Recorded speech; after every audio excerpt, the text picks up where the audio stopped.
Yeah. Anything that's every day is a significant percentage of your life.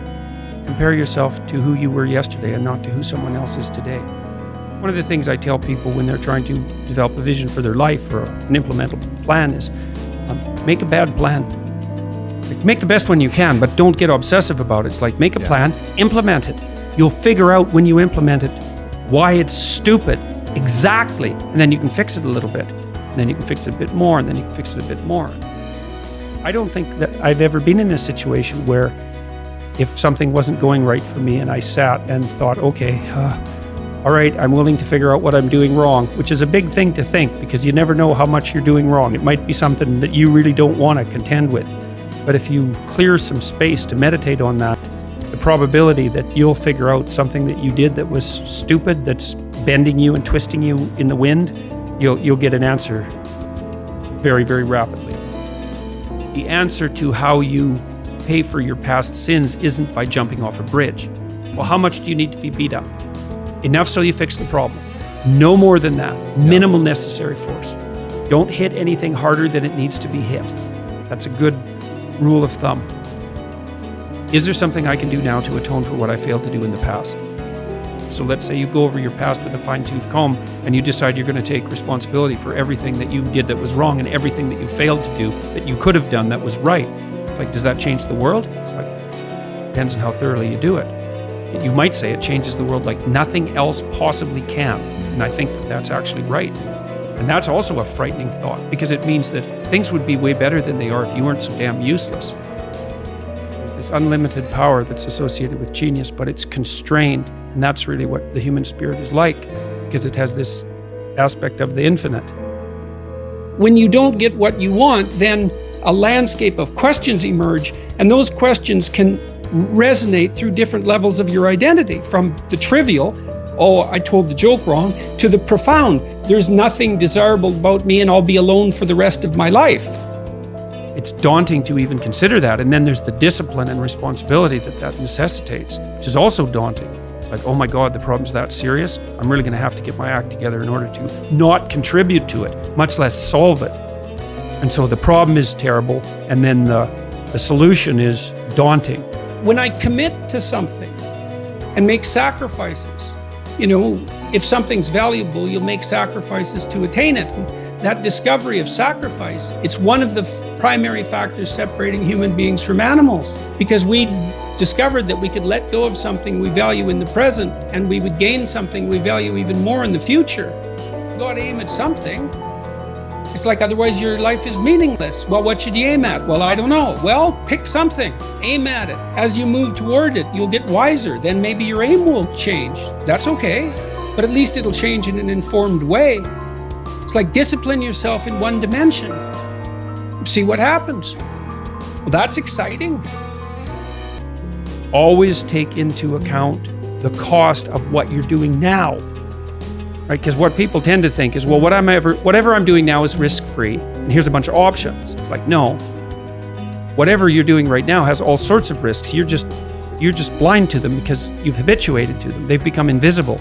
You can't wait around to make things better on the assumption that what you're doing already is without risk. So when people come to see me clinically, for example, and maybe I'm helping them figure out what to do with their career, so they say, well, I think I might need to change jobs. It's like, okay, what's stopping you? Well, there's lots of things, right? Well, I have a job.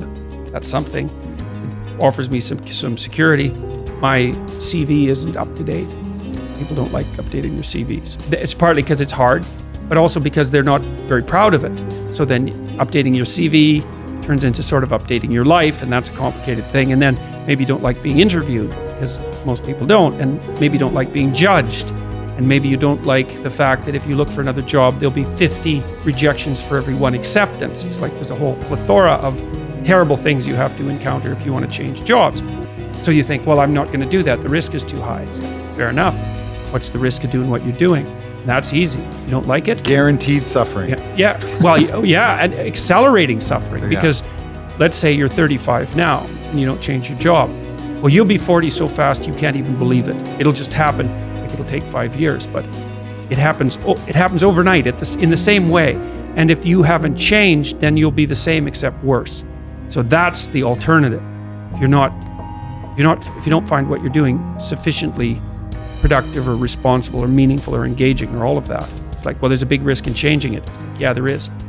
In our phenomenological landscape, so that's the world as we experience it, complete with emotions and motivations and dreams, and so the full range of human experience, including the subjective and the objective, let's say, can broadly be broken into two domains. And one is the domain of things that are beyond our grasp and reach, and that's the unknown. The unknown emerges. When the unknown emerges, you tend to experience anxiety. And then there's the known, and I define the known very specifically and very carefully. The known is the place you are when what you're doing produces the results you want. And I say want because that brings motivation and emotion into the game. So you're motivated to pursue something. You pursue it, and what you want happens. Not only do you get what you want, but you get validation for the structure that governs your perceptions and your actions. Now, there's lots of different ways to interpret the world, and you can maybe even make a case that there's an endless number of ways to interpret the world. And the problem with that is that it kind of disorients you in terms of what you should be doing. But just because there's a very large number of ways to interpret the world doesn't mean there's a very large number of productive, meaningful, and sustainable ways to interpret the world. And one of the things you do have to do is figure out how you can conduct yourself today so that you don't upset the apple cart in a week or a month or a year, right? Because you're playing an iterating game. One of the things I often tell my clients, and this is a really useful thing to know too, there's a lot of emphasis in the New Testament, especially in the Sermon on the Mount, on paying attention to the day. The thing that's so interesting about the day is like a page in a book.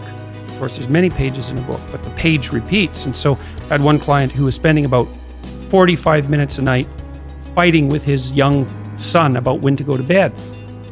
And so, they weren't having a pleasant time of it because it was just a constant battle. And so we did some arithmetic. It's like, okay, 40 minutes a day. So that's 280 minutes a week. So that's, let's say, 5 hours. It's 20 hours a month. It's 240 hours in a year. That's 6 work weeks. That's a month and a half.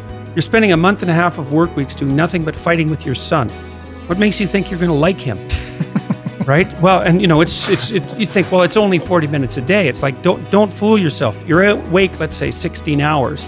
5 of those hours are basically maintenance. So you got about 11, and then 7 of those are work. So now you're down to 4. And so if you're spending 15 minutes a day doing something painful and stupid, and you do it every day, it's like 10% of your productive life. Yeah. And so it's really useful to get, because people think backwards. They think, well, I have a vacation coming up and that's really important. It's like, no, it's not. You're only going to do it once. It's not that important. Yeah. How you treat each other at lunchtime, if you eat together every day, that's your life. Yeah. Fix that. Yeah. Get it so that the food's good. Get it so that you're happy with the people that are sitting there. Fix that. It's like, poof, 10% of your life is fixed.